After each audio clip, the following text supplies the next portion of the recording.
il met sable 10 000 dedans. Tu n'arrives même pas à manger ce qu'il t'a donné en paix. Quand le cousin te donne un lit, il vient troubler ton sommeil. Tu es couché, mais tu ne dors pas. Mais l'argent de Dieu, lorsque cet argent vient dans ta vie, pendant que tu es dans l'abondance, en même temps tu es dans la sérénité, parce qu'il y a la paix, il y a le bonheur, il y a le repos, il y a la réjouissance. Oh, je suis fier de parler de ce Dieu qui a retiré David de la brousse, celui qui sentait l'odeur des moutons et qui l'a établi sur le trône d'Israël. Je vois des personnes que Dieu va transporter dans une dimension. Oh, tu es assis, tu ne comprends pas. Pendant que tu te lèves à Jésus, te positionnes dans l'élévation et la grandeur. Oh, oh, oh, je vois des femmes qu'il va positionner. Je vois des hommes qu'il va positionner. Il te fera monter et personne ne pourra te faire descendre. Pendant que Dieu a béni le petit David, la Bible dit que celui qui occupait le trône était troublé. Parce qu'il savait que son fauteuil était en danger. Saül a tout fait pour tuer David. Mais est-ce qu'il a pu le tuer? Oh, bien-aimé, si tes sorciers de ta famille t'ont pas tué pendant que tu étais dans le monde, c'est pas pendant que tu es dans la présence de Dieu qu'ils vont te tuer. Je suis en train de les voir échouer. Je suis en train de les voir échouer. Oh, pendant que tu te lèves, ils tombent. Je les fais tomber. Moi, je suis eux. Moi, je suis eux. Il est petit au nom de Jésus. Lorsque Dieu oint pour quelque chose, il s'occupe de la sécurité et de la protection de la chose. Sauf si Dieu t'a pas donné. Sinon, si Dieu t'a donné, dis à ton voisin, si Dieu t'a donné, personne ne peut t'arracher. Voilà pourquoi j'ai l'habitude de dire à quelqu'un, en réalité, la bénédiction que vivait Job n'était pas une bénédiction qui venait de Dieu. C'était une bénédiction qui venait des efforts de Job lui-même.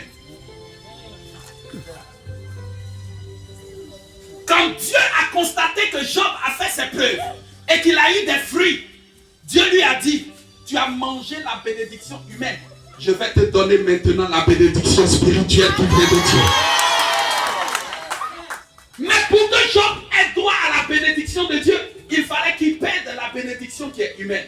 Oh bien-aimé, si les sorciers ont pris ta bénédiction, laisse-les prendre. C'est la bénédiction charnelle. Mais la bénédiction de Dieu qui arrive à maintenant. Oh, pendant que je parle, je te prends recevoir. Ce que tu as perdu, l'Éternel le multiplie. Il le multiplie. Bien-aimé, la Bible dit que Job a reçu 2 fois ce qu'il avait perdu. Ce que tes propres efforts n'ont pas pu te donner, Jésus te donnera cela.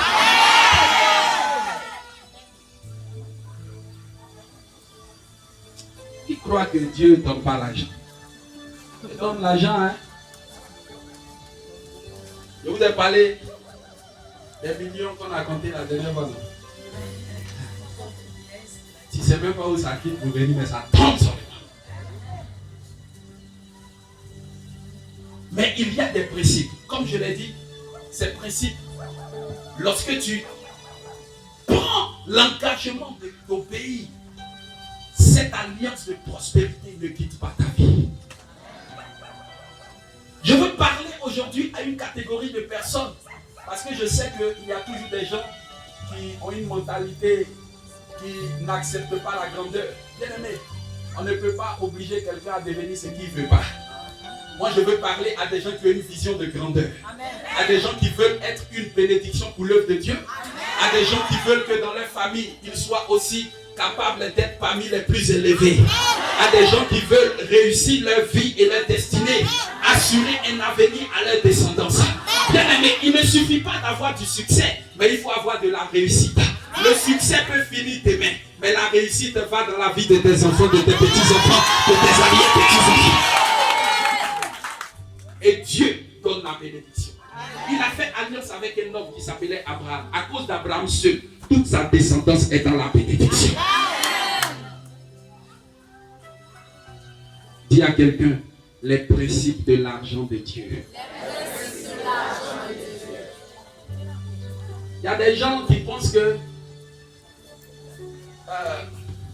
ils doivent s'asseoir chez eux, jeûner et prier dans une chambre fermée. Et puis quand ils vont sortir de la chambre, une mallette d'argent sera devant leur porte. Bon, Jésus est capable de faire ça, hein? Mais en tout cas, c'est que toi-même là, nous-mêmes on doit venir déjà prier pour nous aussi. Parce que Dieu est dans sa parole. Et quand Dieu veut bénir, il te montre le chemin pour acquérir cette bénédiction. Prends la parole de Dieu avec moi dans le livre de Deutéronome, le chapitre 12, le verset 11. Deutéronome 12, le verset 11. Voici le verset sur lequel nous allons parler rapidement et nous allons prier. Deutéronome, chapitre 12, le verset 11. Écoute bien la parole du Seigneur. Deutéronome 12, verset 11. Alors il y aura un lieu que l'Éternel, votre Dieu, choisira pour y faire résider son nom. Attends un peu. Vous savez, aujourd'hui, par notre petite expérience que nous avons dans le ministère, nous nous rendons compte qu'il y a souvent des enfants de Dieu qui se plaignent. Ah, mais papa, je ne comprends pas. Je fais mes offrandes, je paye ma dîme dans tel endroit, mais vraiment, ça ne va pas. Ça peut être à cause de beaucoup de choses, hein. Mais au travers de ce verset, Dieu nous donne une des causes pour lesquelles souvent les gens sèment dans des terres et ils n'ont pas de retour.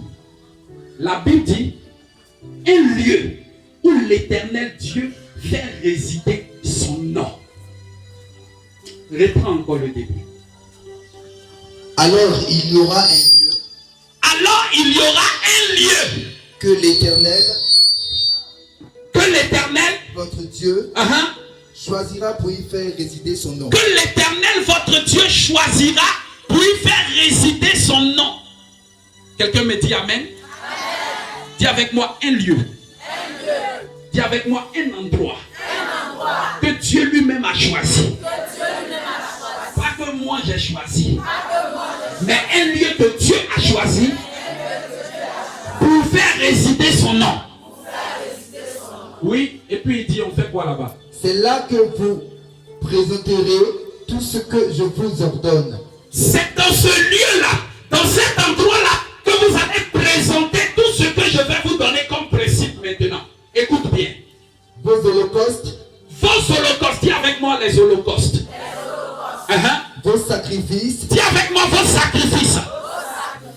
Vos dîmes. Dis avec moi vos dîmes. Vos prémices. Vos prémices. Et les offrandes choisies que vous ferez à l'Éternel pour accomplir. Et les offrandes choisies que vous ferez à l'Éternel. Quelqu'un me dit un amen bien et acclame la parole de Jésus-Christ de Nazareth. Dis-moi amen bien s'il te plaît. Amen. La Bible dit qu'il y a certains principes que Dieu nous donne afin de demeurer dans la bénédiction. La première chose, c'est un endroit que Dieu choisit pour y faire résider son nom. Bon, moi je ne sais pas, hein, mais ici, nous ne sommes certainement pas dans une salle. Mais quand on vient ici, c'est le nom de qui est glorifié? C'est le nom de Jésus. Donc, Jésus réside dans ce lieu où il fait glorifier son nom. C'est-à-dire que cet endroit, quand tu viens, Dieu te visite et tu as la bénédiction, tu as l'abondance, tu as la visitation. Et à partir de ce lieu, quand tu pars, tu es quelqu'un de transformé. Donc, le nom de Dieu réside et le nom de Dieu est glorifié en ce lieu. Mais comment pouvez-vous comprendre que tu peux avoir 12 lieux où tu vas, tu as décidé toi-même de payer ta dîme ou de faire tes offrandes à 14 hommes de Dieu. Il y a 8 personnes qui t'imposent les mains et les 6 autres t'imposent les pieds. Il y a un, lui, il est là. C'est quand tu as les grosses offrandes là, tu te rappelles de lui, tu vas lui donner. Donc, il y a des moments où Dieu te regarde et puis il se dit, celui-là, celle-là, elle n'a pas encore compris. que c'est moi Dieu qui choisis un lieu où tu dois aller comme les Dieu. Quand tu commences à parler, les gens, je me rappelle une de mes filles congolaises qui est en France, qui me disait, ah papa, vraiment, je prie dans une église là, depuis je fais ma dîme là-bas, ça ne va pas. Vraiment papa, moi, en tout cas moi, il a décidé de t'envoyer ma dîme. Je lui ai dit, bon, elle dit oui. J'ai dit ok. Tu es convaincu? Elle me dit oui, je suis convaincu. Je lui ai dit, ma fille, je ne sais pas combien tu gagnes, quelle est la valeur de ta dîme. Mais si je prends ta dîme, je suis en train de te maintenir dans la malédiction. Parce que la Bible dit que nous apportons nos trésors là où nous recevons la nourriture spirituelle. Si tu donnes à quelqu'un qui ne te transmet jamais la bénédiction ou la parole de Dieu, tu es en train de trahir le principe lui-même. Il y a quelqu'un qui t'enseigne, qui prend soin de toi, qui te conduit spirituellement, mais quand tu as ta dîme, tu vas donner à l'autre là. Alléluia. Les gens ne comprennent pas les choses. Bien aimé, il dit un lieu où j'ai décidé de faire résider mon nom et où vous apporterez tout ce que je vous demanderai. Et il commence à citer. Dis avec moi Holocauste. Oh, nous allons parler un peu de l'Holocauste. Voici un thème que seuls les hommes de Dieu utilisent aujourd'hui.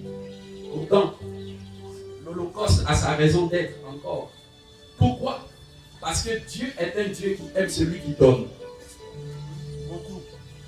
Si tu sais toucher Dieu par ton cœur et tu es prompt à réagir, Dieu va comprendre qu'avec toi, il peut composer. Parce que la bénédiction que Dieu déverse dans la vie de quelqu'un, ce n'est pas pour la personne elle seule. Et Dieu veut que tu sois un prolongement de sa main pour être aussi une source de bénédiction pour quelqu'un. Il y a des personnes dont on a parlé dimanche dernier, qui sont des avares. Des gens qui sont tellement avares qu'on a chassé tous les esprits, mais l'esprit de l'avarice est encore là. Dans l'église, ils sont dangereusement avares. Dieu ne compose pas avec ce genre de personnes. Parce que dans ton élan d'élévation, tu seras freiné. Dieu donne à celui qui donne. Parce que depuis le temps de Noé, il a dit, la loi de la sémence et de la moisson ne s'arrêtera plus. Celui qui sème moissonnera. Oh, je vous dis la vérité. Lorsque vous lisez un peu les évangiles, vous vous rendrez compte qu'après le déluge, lorsque Noé est sorti de l'arche avec ses enfants et toutes les espèces animales, la première chose que Noé a faite, c'est de bâtir un autel. Quelqu'un dit avec moi, bâtir un autel. Bâtir un autel. Quand on bâtit un autel, c'est pour présenter un holocauste. L'holocauste est rattaché à l'autel et l'autel reçoit l'holocauste. Un enfant de Dieu doit apprendre à attirer Dieu dans différents domaines de sa vie. Lorsque Noé a bâti l'autel et qu'il a immolé, d'après ce que j'ai lu dans la Bible, les meilleures espèces, sans tache, les plus grasses, les plus en forme, les plus charnues, parce qu'il sait que Dieu aime les bonnes choses. Il les a immolées et il les a mis sur l'autel et il a présenté l'holocauste à Dieu. Bien aimé, une phrase m'a choqué. La Bible dit, Dieu a senti l'odeur. Ah, donc Dieu a narine. Dis à quelqu'un, Dieu a narine. L'odeur des animaux qui étaient en train d'être immolés est montée vers Dieu. Et Dieu qui était esprit est devenu chair et un nez est sorti. Il a senti l'odeur. La Bible dit que l'odeur de l'holocauste était agréable à Dieu. À cette époque-là, sur toute la terre, il n'y avait plus d'êtres humains. C'était Noé seul et puis ses enfants.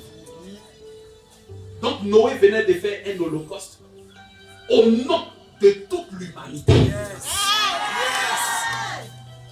Bien aimé, la Bible dit que Dieu s'est repenti à cause de l'auteur de l'holocauste. Il dit plus jamais je ne détruirai la terre par les déluges. Dis à quelqu'un, à cause de l'holocauste, Dieu changera ton niveau d'élévation et de bénédiction au nom de Jésus-Christ de Nazareth. Il y a une dimension dans les offrandes qui surpasse le niveau. Dieu parlait comme les béninois.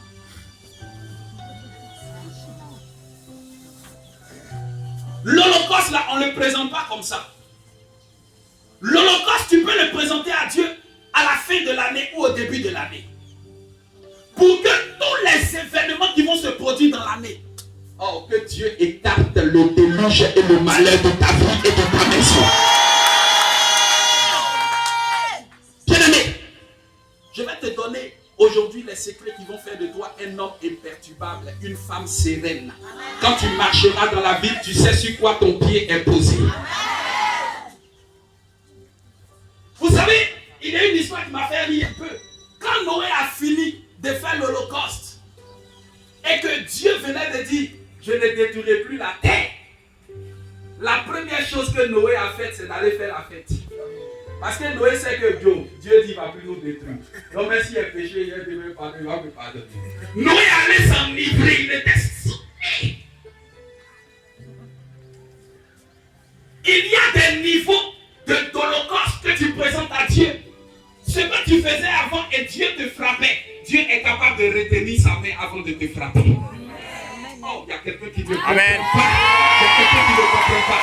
Dis avec moi, prophète, pousse un peu encore. Pousse. Voici un homme qui s'appelait David et qui présentait des holocaustes à Dieu. La Bible dit que David a convoité la femme d'un de ses serviteurs. Il a couché avec elle. Il a fait tuer son serviteur. Il a pris sa femme. De force. Pourtant lui-même, il avait 600 concubines. Il n'avait même pas besoin de femmes encore.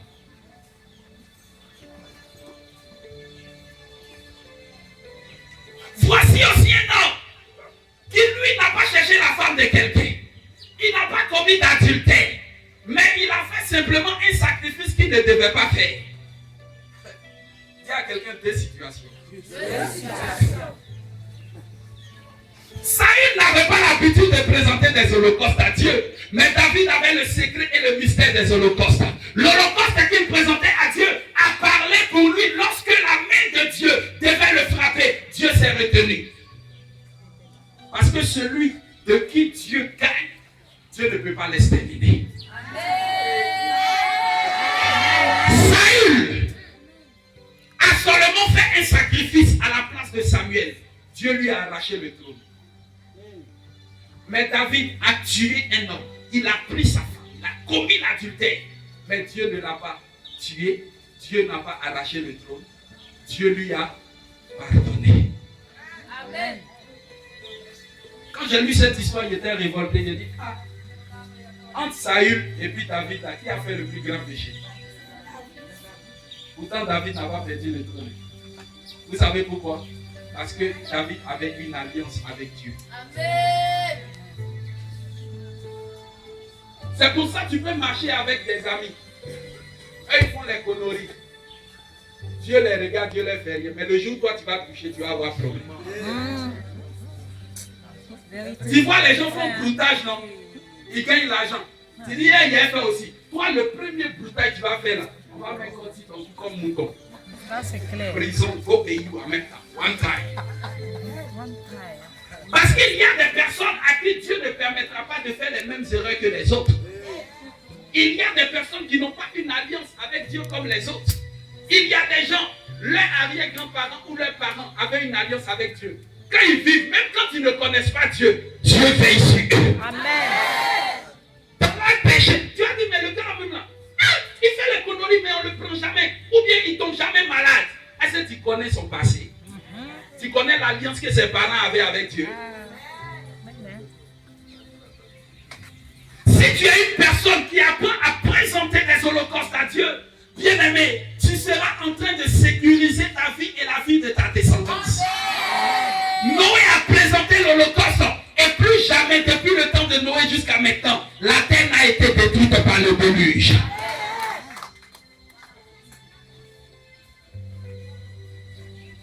Il y a des gens qui ne comprennent pas les mystères de Dieu. Quand tu commences à leur dire, Dieu veut que tu fasses telle chose pour que le déblocage arrive. Oh, le pasteur là, il aime trop l'argent. Moi, je suis découragé. En tout cas, Dieu l'utilise l'affaire d'argent là, vraiment. Hein? Qui peut se lever ici pour dire, je lui ai déjà demandé l'argent directement comme ça?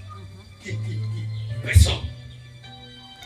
Quand je te donne une instruction, elle est suivie d'une offrande que tu dois faire. C'est normal. Amen. Dieu ne peut pas accomplir quelqu'un qui ne fait pas d'offrande. Une action doit être accompagnée soit d'une action de grâce. Tu dois aussi pouvoir comprendre que la situation peut nécessiter une offrande sacrificielle. Amen. Il peut y avoir des hôtels que tu dois bâtir pour Dieu. Il y a plusieurs choses. Mais comme ta mentalité ne comprend pas les choses de l'esprit, tu murmures, tu te plains et tu rates la bénédiction.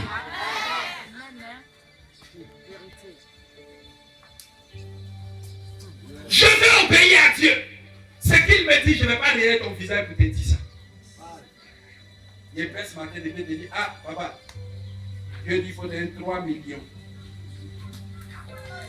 Si ton visage est serré, si tu es étonné, si tu pleures, au moins il ne rien pas.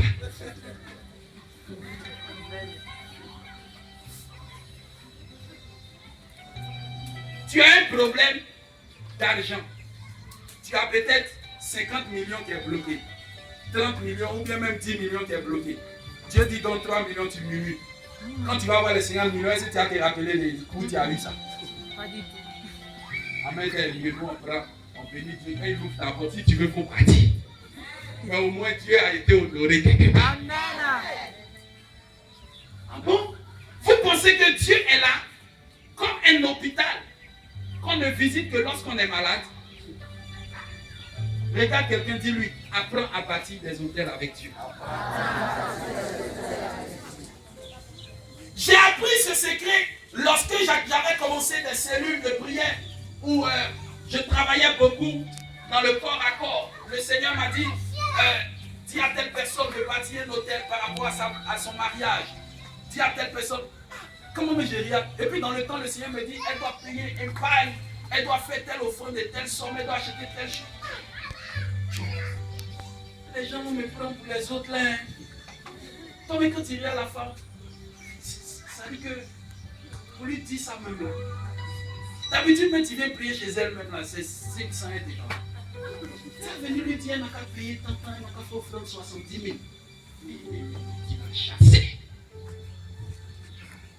Mais bien aimé, j'ai compris que lorsque tu obéis à Dieu, Dieu exauce. Amen. La dame avec qui on avait commencé la cellule au PC, je ne sais pas s'il y avait eu ce témoignage un jour, son mari était encore habillé, il était au front. Et cette dame pleurait parce que son mari ne voulait pas faire le mariage. Et le Seigneur m'a dit de lui dire d'acheter telle ou telle chose, qu'on fasse une prière, qu'on fasse un hôtel pour elle. Bien aimé, les mois qui ont suivi, son mari a commencé à l'appeler. Son mari, un jour, le jeudi où on fait la cellule là, son mari est venu. Il nous a trouvés dans la maison. On dit, wow, on dit on est mort. Le gars là est venu aujourd'hui. La femme même était paniquée comme ça. Le gars est rentré dans la chambre. Il a fait au moins 20-30 minutes. Il est sorti, il est venu s'asseoir pour écouter la parole de Dieu. Amen. On dit, hein? On voit maintenant la sueur dans la prédication. Dieu est extraordinaire.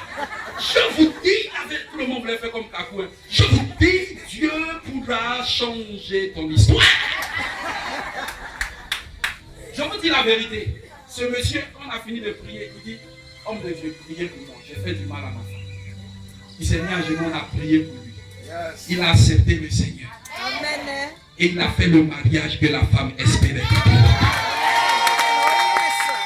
Il y a des témoignages, quand tu les expliques, tu vis la scène en même temps. Je me rappelle que la dame, lorsque son mari nous demandait de prier pour lui, la dame, l'onction l'a pris en même temps. Elle a commencé à prophétiser. Je suis le Dieu qui est dans cette maison, elle-même a commencé à parler. Amen. Quand on m'invoque, je descends pour agir. Il dit, hein? Il y a des actions que tu poses. Dieu ne peut plus jamais aller contre cette alliance. Amen. Ce que sa bouche a dit, il ne le redit plus jamais. Amen. Un homme qui marche avec Dieu doit être un homme qui apprend à bâtir des autels. Lorsque vous lisez l'histoire d'Abraham, Abraham a bâti des autels, Isaac en a bâti, Jacob aussi en a fait de même. C'était des hommes. Aujourd'hui, quand tu pries, tu dis Alléluia, le Dieu d'Abraham, le Dieu d'Isaac et de Jacob, descend, exauce-moi. Quand tu sais ce qu'ils ont fait, puis tu entends les parler. Pourquoi Dieu s'est attaché à eux? Jusqu'aujourd'hui, on parle de. Il y a plus de combien de millénaires? On parle d'eux encore. Oh, je suis en train de voir quelqu'un dont on parlera encore dans les années 3000. On parlera de toi en 4225. On parlera de toi dans les années 3000. On parlera de toi, de tes enfants, de tes petits-enfants, de tes arrière-petits-enfants. On parlera de ta génération. Car l'Éternel sera avec toi. Il marchera avec toi. Amen.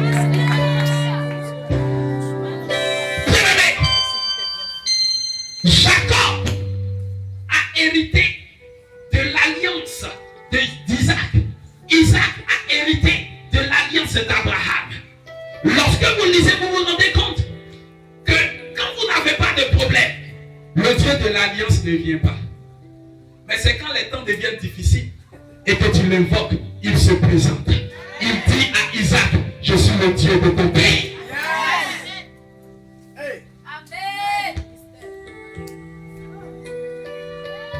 Il dit à Moïse, je suis le Dieu de tes pères.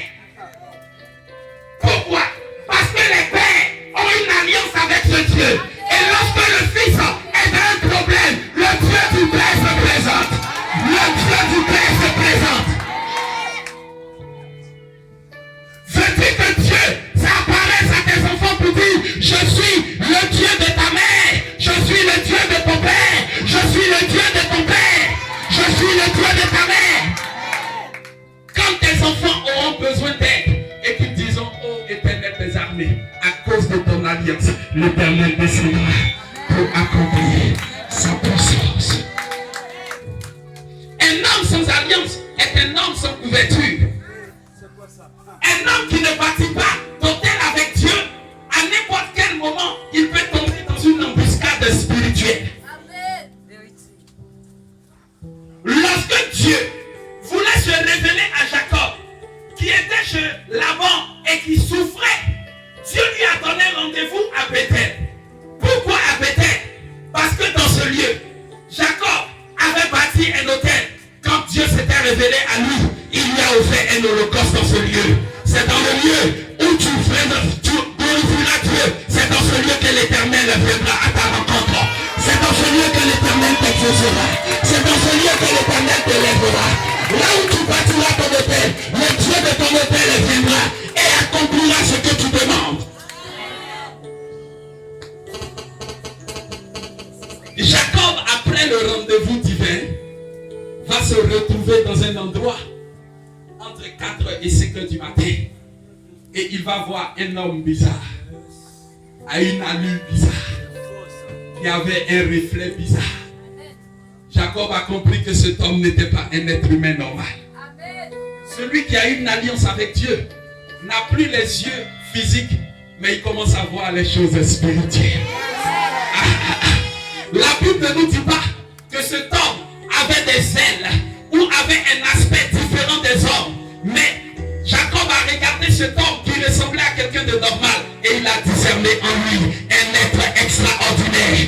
Lorsque tu as une alliance avec Dieu, ce qui se présente à toi, tu ne vois pas la chose comme les autres le voient, mais tu vois l'aspect spirituel qui est dans la chose. Un homme d'alliance est un homme à qui Dieu révèle des choses.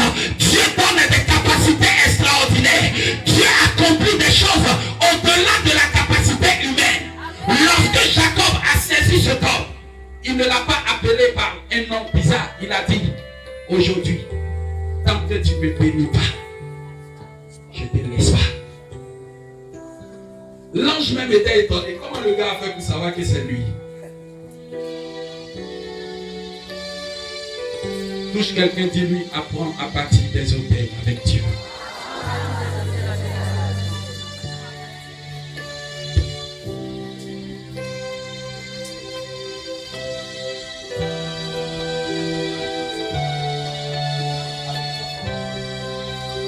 Après les holocaustes, la Bible parle des sacrifices. Dis à quelqu'un sacrifice.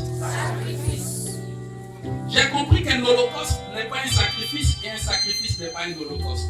La Bible ne cite pas les choses pour bavarder. Quand la Bible cite, c'est que les deux choses ne sont pas la même chose.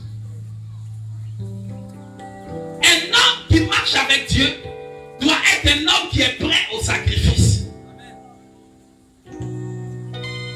Le sacrifice n'a rien à voir avec ce que tu donnes en rien. Mais le sacrifice, c'est ce que tu donnes dans les pleurs. L'homme dont j'ai parlé tout à l'heure, Abraham, était un homme de sacrifice. Son seul fils, il était prêt à le donner à Dieu. Bien-aimé, tu peux avoir 10 enfants. Dieu dit qu'il faut donner un dedans. Tu as choisi le plus bête, celui qui t'énerve. Tu as dit quoi? Non, on n'est pas dit qu'on va pas. C'est moi, on envoie ça aujourd'hui. Les gars, ça tête. Mais Abraham avait un seul fils sorti de ses entrailles, selon la promesse de Dieu. Et c'est ce fils que Dieu réclamait à ce moment-là. Oh, bien-aimé, je comprends ceux qui murmurent quand on leur parle de sacrifice, d'offrande sacrificielle. Il y a des gens, je leur ai parlé d'offrande sacrificielle. Et ils m'ont dit, papa, on est à la prochaine, ils ne sont plus venus aujourd'hui. Je comprends que ça fasse mal. C'est parce que ça fait mal même que c'est un sacrifice.